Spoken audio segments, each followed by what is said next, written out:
Hello, we are so excited to show you our native speech capabilities. Welcome back to the English journey. Today, we are discussing a topic that is often overlooked, the physical act of speaking.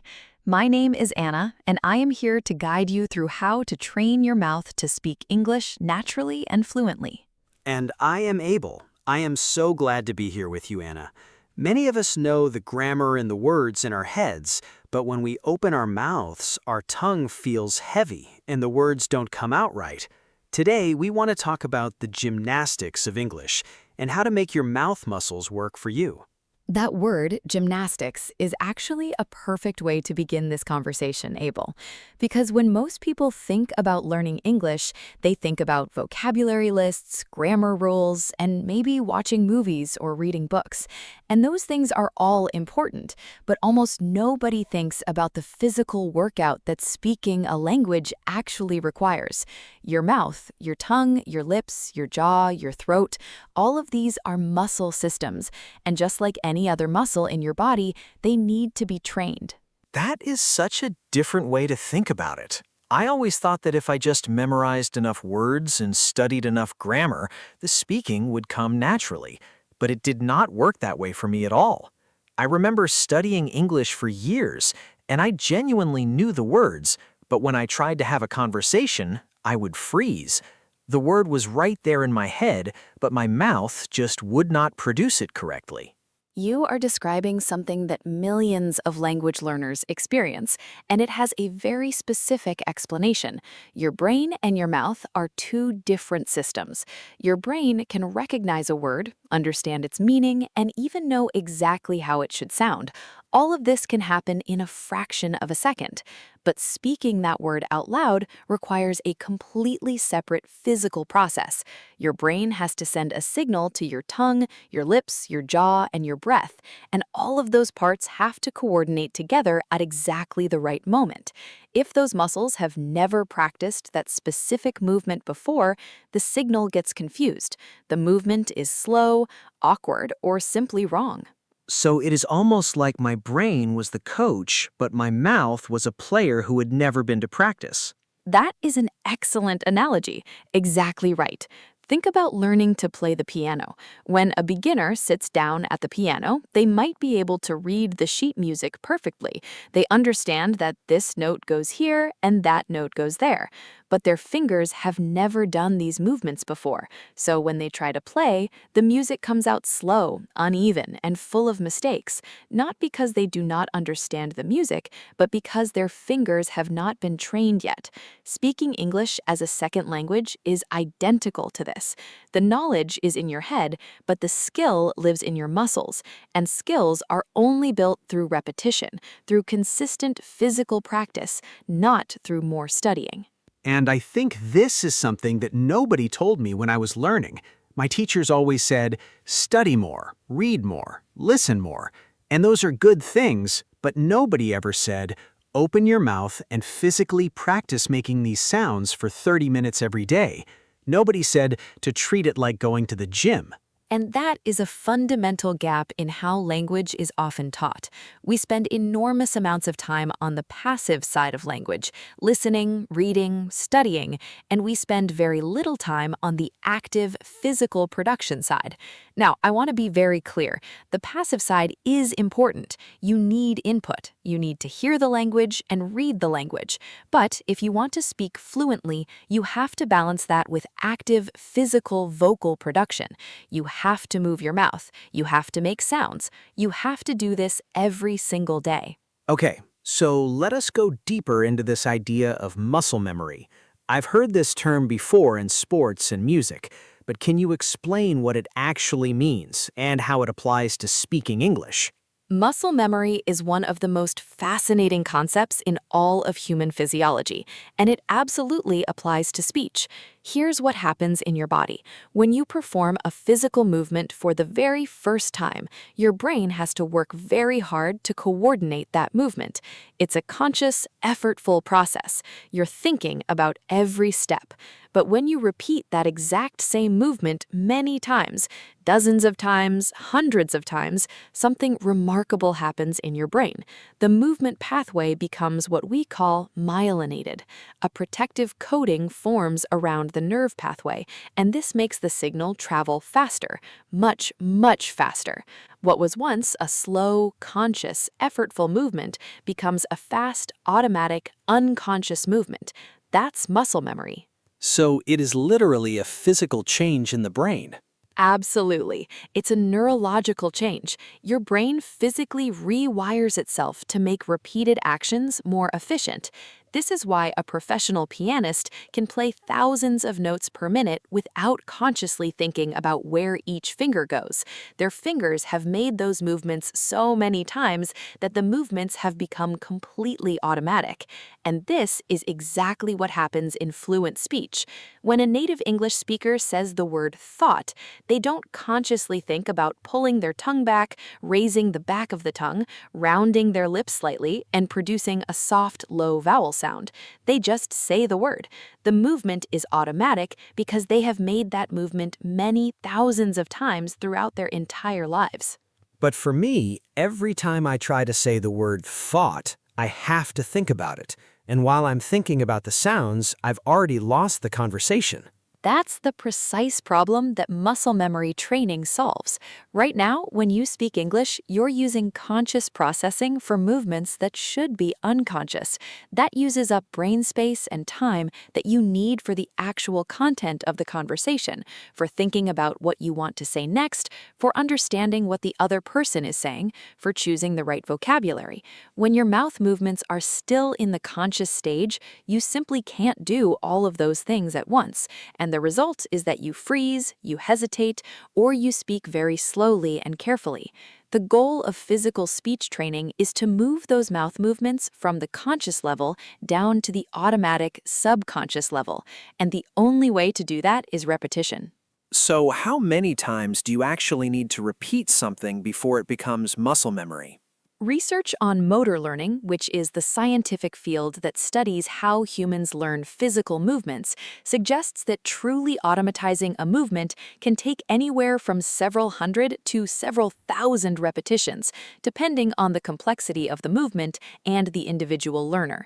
For something as complex as the sounds of a foreign language, we're generally talking about consistent daily practice over many weeks or months. But here's the encouraging part. You don't have to wait until you reach the 1,000 repetition mark before you start to feel improvement. Many learners begin to notice that certain sounds feel easier and more natural within just a few weeks of daily practice. The brain is remarkably adaptable.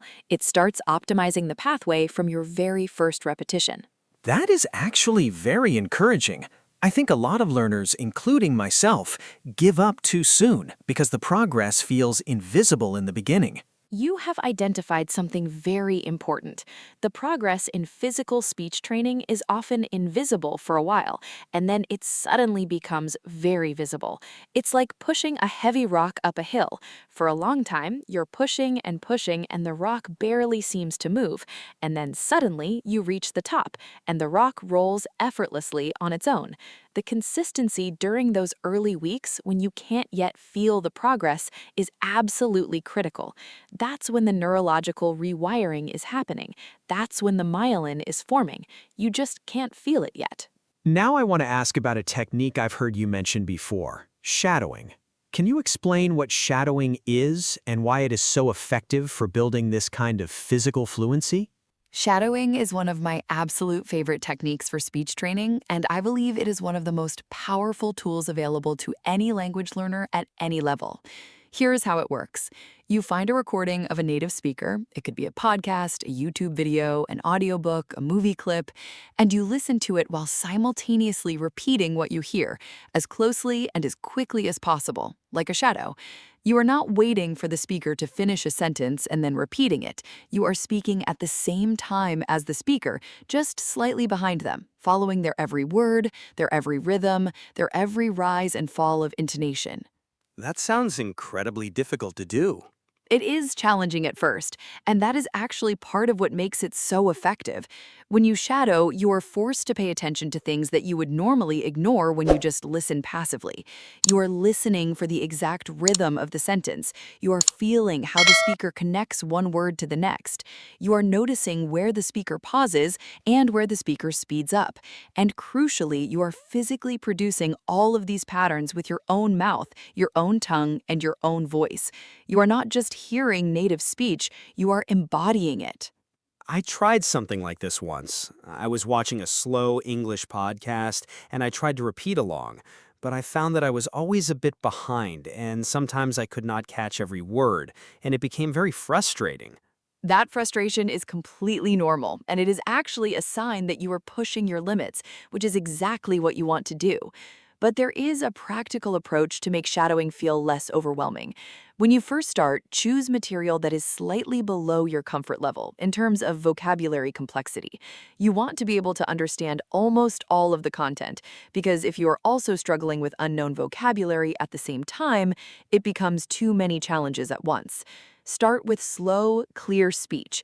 This podcast, for example, is a good starting point for many learners. Then, as your shadowing muscles develop, you can gradually move to faster, more natural, more colloquial speech. And what specifically does shadowing train? I mean, beyond just pronunciation. Shadowing trains several different things simultaneously, which is why it is so efficient. First, it trains your rhythm. English has a very specific rhythmic pattern called stress-timed rhythm. This means that in English, the stressed syllables in a sentence tend to come at roughly regular time intervals, and the unstressed syllables are squeezed in between them. This is very different from syllable-timed languages, where every syllable takes roughly the same amount of time. When you shadow a native speaker, you are physically practicing this rhythm with your breath and your speech muscles. Second, shadowing trains your intonation, the music of the language, the way your voice rises and falls to express meaning and emotion. Third, it trains connected speech, the way words link together and blend in natural, flowing conversation. Native speakers do not say each word separately with a little pause between each one. They connect words into smooth streams of sound. Can you give me an example of connected speech? Because I think this is something that really confuses me when I am listening to native speakers. I sometimes cannot tell where one word ends and another begins. Yes, this is one of the biggest challenges for English learners, and it is entirely a physical acoustic phenomenon. Let me give you a classic example. The phrase a lot of in natural fast speech does not sound like three separate words. It sounds something like a lotta. The words are linked and compressed together. Or consider the phrase did you. In very natural speech, this becomes something closer to didja. The letter combination merges and changes. Or going to becomes gonna in casual speech. These are not mistakes. These are the natural results of the physics of connected speech. When you speak quickly and fluidly, your mouth is always preparing the next sound before the current one is finished, and this preparation causes the sounds to blend together. When you shadow native speakers, you are training your mouth to make these blending movements automatically. That is fascinating. So native speakers are not even fully pronouncing every sound in every word? Correct. Fully articulating every single phoneme in every single word actually sounds unnatural and robotic in English. Think about how a GPS navigation voice used to sound. Very precise, very separate, very mechanical. It sounded artificial because it was too clear. Real human speech is more fluid. Sounds influence each other. Vowels shorten and lengthen. Consonants soften or strengthen depending on what comes before and after them. This is called co-articulation, and it is a natural feature of all spoken human languages. When you learn to shadow, you are learning to co-articulate naturally in English, and this is what gives your speech that smooth, flowing quality. I want to talk about something very specific now, vowels and consonants, because I think this is where a lot of the physical difficulty comes from. The shapes your mouth makes in English are just different from other languages. This is absolutely true, and it is one of the most underappreciated aspects of learning to speak a new language. Every language has what linguists call a phonological inventory, a specific set of sounds that that language uses. The vowels and consonants of English are not universal. They are specific to English, and some of them simply don't exist in other languages. This means that if you are a speaker of, say, Spanish or Mandarin or Arabic or French, your mouth has been trained from childhood to make the specific sounds of your native language. Those movements are deeply automatic in your mouth, but some English sounds require completely different movements, and your mouth has never made those movements before. I think the th sound is the most famous example of this. Almost every learner I know struggles with the th sound. The th is a perfect example, and it's worth describing in detail because the physical description is so important. In English, we have two th sounds. We have the voiceless th, as in the word think or three, and we have the voiced th, as in the word the or this. Both of these sounds require a very specific tongue position that does not exist in most other languages. You have to place the tip of your tongue, just the very tip, gently between your upper and lower front teeth, or just behind them, and then push air through that narrow gap. For the voiceless th, you push air without any vibration in your vocal cords. For the voiced th, your vocal cords are vibrating while you push air through the gap. Many learners substitute a T or a D sound for the th because those sounds are made in roughly the same area of the mouth but without the tongue tip between the teeth. Others substitute an F or V sound. These substitutions are natural. Your mouth is defaulting to the closest movement it already knows. And I have to be honest, I still do this sometimes. When I'm tired or speaking quickly, I'll say day instead of the without even realizing it. Which is exactly why we talk about muscle memory.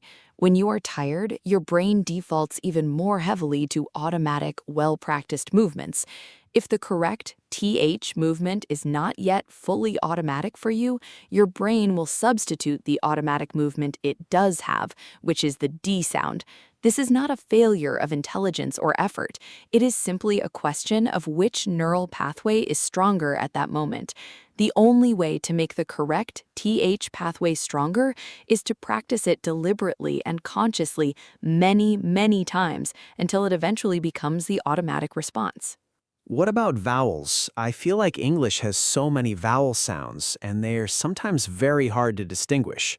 English is actually quite extraordinary in its vowel richness. Depending on the variety of English you are studying, American, British, Australian, there can be anywhere from 12 to 15 distinct vowel sounds, plus several diphthongs, which are vowels that move from one position to another within a single syllable.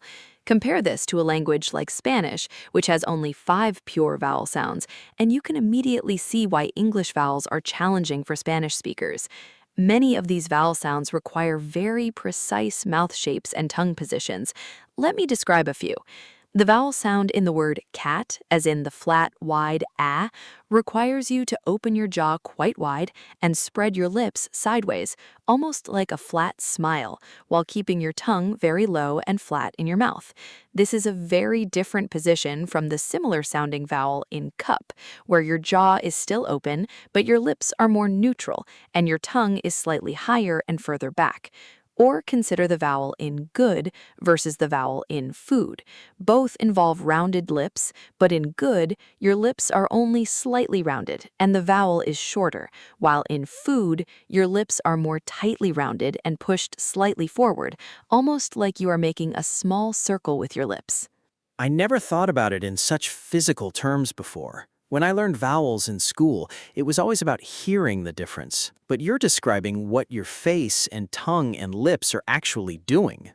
And that physical description is what makes the difference between a learner who can hear the difference and a learner who can produce the difference. Hearing is passive, production is physical. You need both. The journey usually goes like this. First, you learn to hear the distinction between two sounds your ear develops before your mouth does. Then you need to consciously learn the physical position required to produce each sound, and then you need to repeat that physical position until it becomes automatic.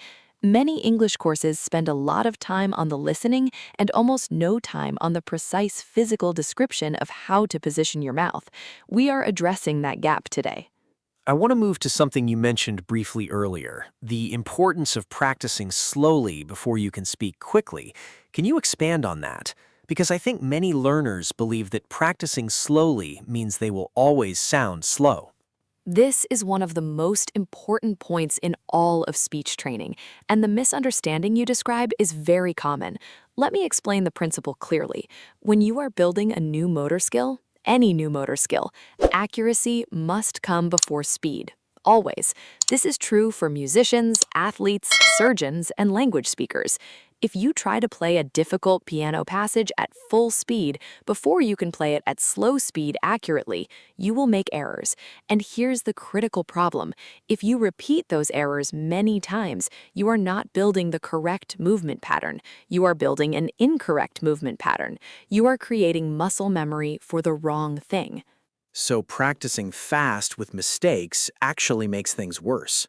In the long run, yes, you are reinforcing incorrect movements. There's a saying among music teachers, practice makes permanent, not perfect. Speed comes naturally as accuracy improves. Here's what actually happens physiologically. When you practice a movement slowly and correctly, your brain builds the neural pathway for that correct movement with great precision. At slow speed, you have time to ensure every element of the movement is exactly right. The tongue position, the lip shape, the breath support, the voicing. Once that pathway is built precisely and accurately, speed is simply a matter of reducing the time between the movements. The pathway is already there. The muscle memory for the correct movement is already there. You are just running through it faster. But if the pathway was built incorrectly, if you practiced at full speed and got sloppy with your tongue position, then running through it faster just makes the incorrect movement faster. So practicing fast with mistakes actually makes things worse. In the long run, yes, you are reinforcing incorrect movements. There's a saying among music teachers, practice makes permanent, not perfect. Speed comes naturally as accuracy improves. Here's what actually happens physiologically. When you practice a movement slowly and correctly, your brain builds the neural pathway for that correct movement with great precision. At slow speed, you have time to ensure every element of the movement is exactly right. The tongue position, the lip shape, the breath support, the voicing. Once that pathway is built precisely and accurately, speed is simply a matter of reducing the time between the movements. The pathway is already there. The muscle memory for the correct movement is already there. You are just running through it faster. But if the pathway was built incorrectly, if you practiced at full speed and got sloppy with your tongue position, then running through it faster just makes the incorrect movement faster. This actually explains something I experienced. I had a friend who could speak English very quickly, but I often could not understand him. And I thought that speaking quickly was the same as speaking fluently, but maybe it is not. You have made a very astute observation. Speed without clarity is not fluency. True fluency is the ability to produce clear, natural, accurate speech at a comfortable conversational pace. And comfortable conversational pace is actually not as fast as many learners think. Even native speakers slow down when they want to be clearly understood. They speed up when they are comfortable and relaxed with a close friend. Real fluency is having the full range, the ability to go from slow and clear to fast and casual, and to have it all be accurate and understandable. The path to that full range begins with slow and precise practice. When you practice slowly and correctly, you are building the foundation that will eventually support natural speed. Now, I want to ask about reading aloud. You mentioned that reading aloud is much more effective than reading silently for developing fluency. I find this very interesting because, in my experience, most people read silently. Reading aloud is one of the most powerful and most neglected fluency tools available to language learners. And you are right, most adult learners read silently almost all of the time. But silent reading, while wonderful for vocabulary and comprehension, does absolutely nothing for your mouth muscles. When you read silently, your eyes process the words, your brain processes the meaning, and the activity stays entirely inside your head. Your tongue does not move, your lips do not move, your throat does not vibrate. None of the physical machinery of speech is activated, so silent reading does not contribute to building the muscle memory for speech. But reading aloud does? Reading aloud does everything that silent reading does, and then it adds the entire physical dimension. When you read aloud, your brain is processing the meaning, yes, but simultaneously, your tongue, lips, jaw, and vocal cords are producing the sounds. You are building mouth muscle memory in real time. And here is what makes reading aloud especially valuable. It allows you to practice physical speech production without the cognitive pressure of also having to think about what you want to say. In a real conversation, you are managing two enormous tasks at once, thinking about content and physically producing speech. When you read aloud, the content is already there on the page. You only have to focus on the physical production. This means you can put 100% of your attention on your pronunciation, your rhythm, your intonation, and your mouth movements. It is a perfect training ground. How long should someone read aloud each day to notice a real difference? Consistency matters more than duration, especially in the beginning. I generally recommend that learners start with at least 15 to 20 minutes of deliberate, focused reading aloud every single day. I emphasize every single day because the brain builds and maintains those neural pathways through regular use. If you practice for 2 hours on Saturday and then do nothing until the following Saturday, the reinforcement is much weaker than if you practice for 20 minutes every single day. The daily repetition signals to your brain that this is a pathway worth maintaining and strengthening. Over time, as the habit becomes natural, you can extend to 30 minutes or more. And does the material matter? Should we read specific kinds of texts? The material does matter, particularly in the beginning. For speech training purposes, dialogue-heavy texts are especially useful. Things like scripts, screenplays, short stories with lots of conversation, or transcripts of podcasts. Dialogue reflects the rhythm and vocabulary of real spoken English, and it gives you practice with the kinds of sentences that actually come up in conversations. Academic texts, while excellent for vocabulary and comprehension, tend to have very long, complex sentences that do not reflect the shorter, more spontaneous structure of conversational speech. As you become more confident with reading aloud, you can expand to more varied texts. Poetry is also a wonderful tool because it draws your attention very deliberately to rhythm and the musicality of language. Even nursery rhymes and simple poems are excellent for training the rhythmic feel of English. I want to address something that I think is a real barrier for many learners, the feeling of looking silly. When you describe these mouth movements, the wide open jaw, the tongue between the teeth, I think many people feel self-conscious about making those movements, especially in front of others. This is such an important point to address honestly and with real empathy, because the fear of looking silly is genuinely one of the biggest obstacles to effective speech training, and it makes perfect sense that this fear exists. In many cultures, exaggerating your mouth movements or making unusual sounds feels socially inappropriate or childish. We are taught from a very young age to speak quietly and correctly and not to make strange faces. But here is the truth about English articulation. The language genuinely requires certain mouth movements that may feel quite large and exaggerated, especially compared to your native language. The wide, flat jaw opening for the ah in cat, the lip rounding and protrusion for the oo in food, the tongue placement between the teeth for the these are not optional stylistic choices. They are necessary for clear, accurate English production.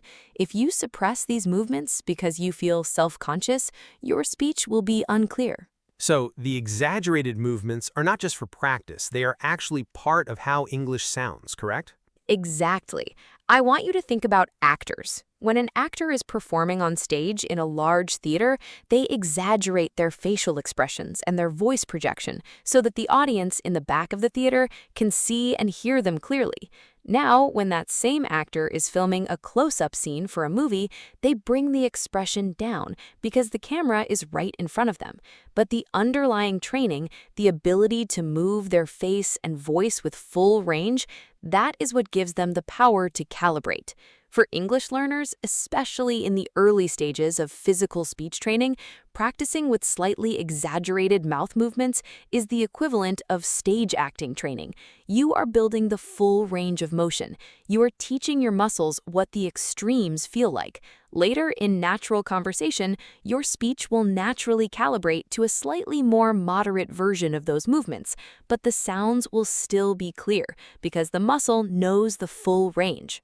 And how do you recommend people deal with that self-consciousness in a practical way? I have a few very practical recommendations. First, and most importantly, do your early physical speech practice alone. Close your bedroom door, sit in your car, use headphones and a mirror. Remove the audience. When you do not have to worry about being observed, you are free to make whatever enormous mouth movements you need to make without any social pressure.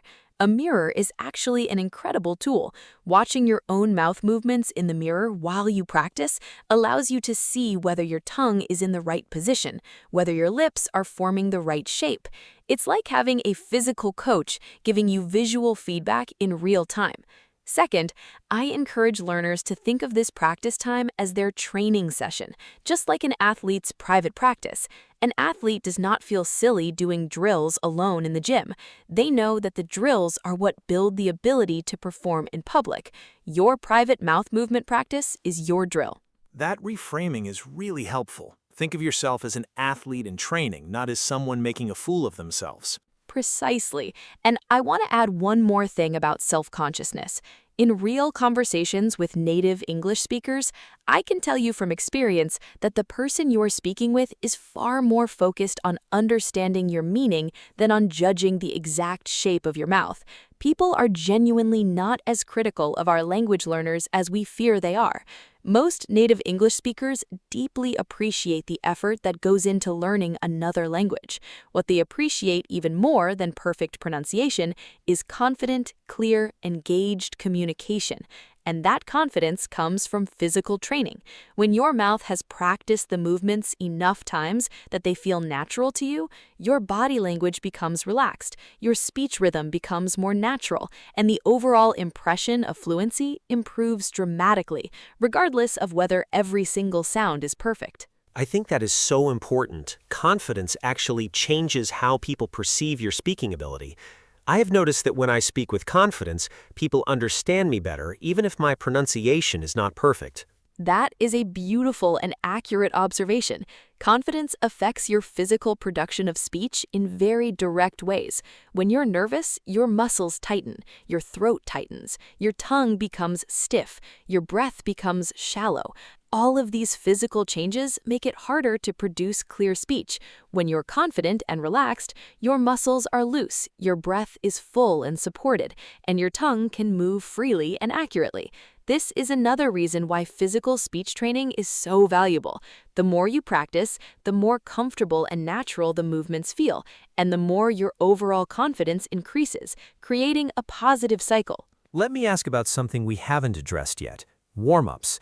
Do you recommend that people warm up their mouth before practicing? Yes, absolutely. And this is another area where the sports and music analogy is very relevant.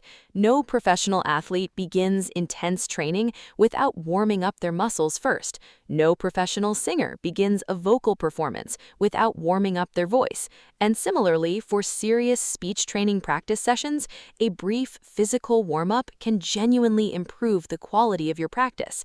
It increases blood flow to the small muscles of the face and mouth, and it increases your awareness of those muscles, which makes it easier to consciously control them during practice. What kind of warm-up exercises do you recommend specifically? I have several favorites. The first is a simple but very effective jaw stretching exercise.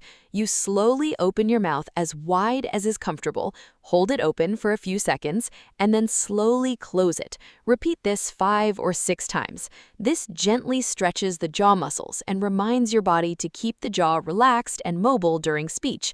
A tense, tight jaw is one of the most common physical causes of unclear speech. The second warm-up involves your lips. Press your lips together firmly and then pop them apart with a small burst of breath, like saying a very soft P sound. Then stretch your lips into a wide smile and then push them forward into a small round O shape, alternating back and forth. This activates the orbicularis oris, the circular muscle that surrounds your lips, which is absolutely central to producing many English sounds. The third warm-up involves the tongue.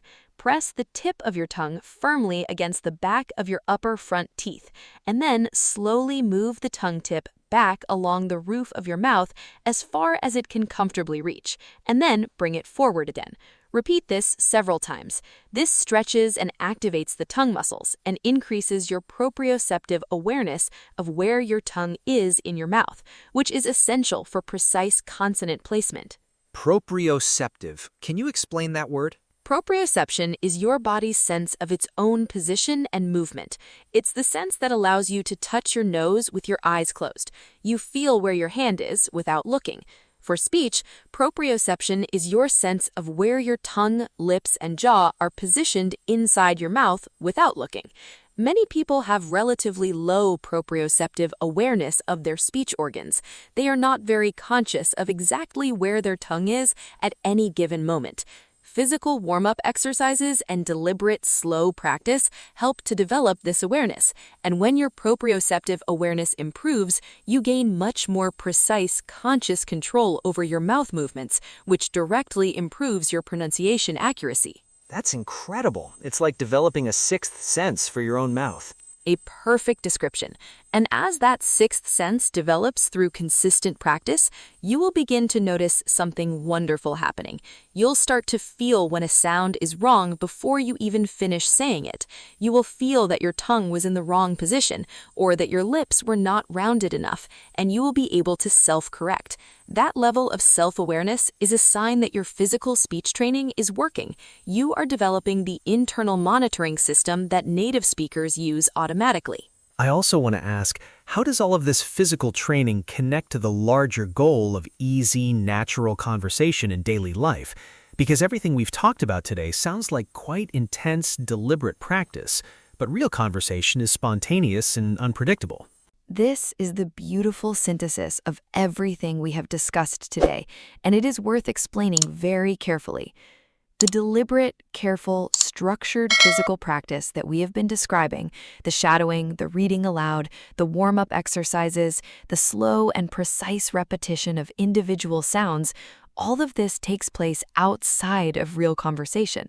It is preparation. It is training. Just like a musician practices scales and exercises alone in a practice room, not in front of an audience, the scales and exercises are not the music, but they build the technical foundation that makes the music possible. Your deliberate speech training is the same. You are building the physical foundation, the muscle memory, the articulate mouth movements, the rhythm patterns, the connected speech habits, so that when you enter a real conversation, those things are automatic.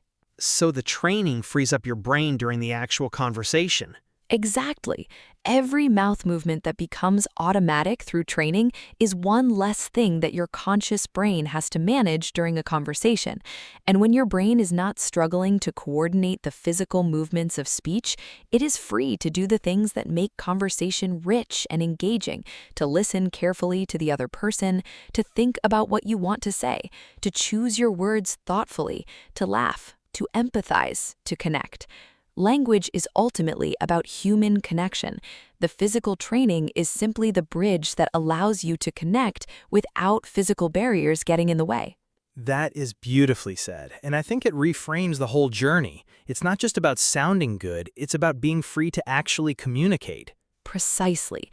And I want to encourage every listener who is on this journey to be patient and compassionate with themselves. The physical dimension of language learning takes time. It is real, honest effort.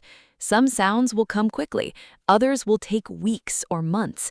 There will be days when you feel like you are making progress and days when you feel like you have gone backward. This is completely normal in any motor learning process. The brain consolidates learning during rest, which is why you sometimes wake up and find that something that was difficult yesterday feels easier today. Trust the process, trust the repetition, trust your brain's remarkable capacity to adapt and to learn.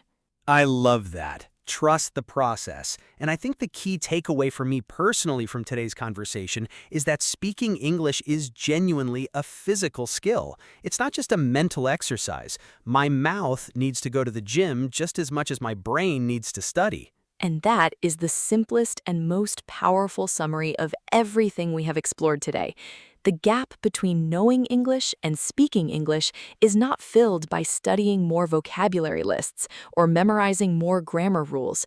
That gap is filled by training your mouth, by making the conscious, deliberate, consistent physical practice of moving your tongue, your lips, your jaw, and your voice in the precise ways that English requires, until those movements become as natural and automatic as breathing.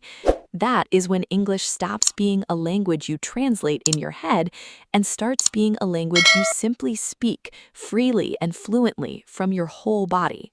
Training your mouth is truly the bridge between knowing English and living in English, and every single repetition you make in your private practice room brings you one step closer to the natural, easy, confident conversation that you deserve.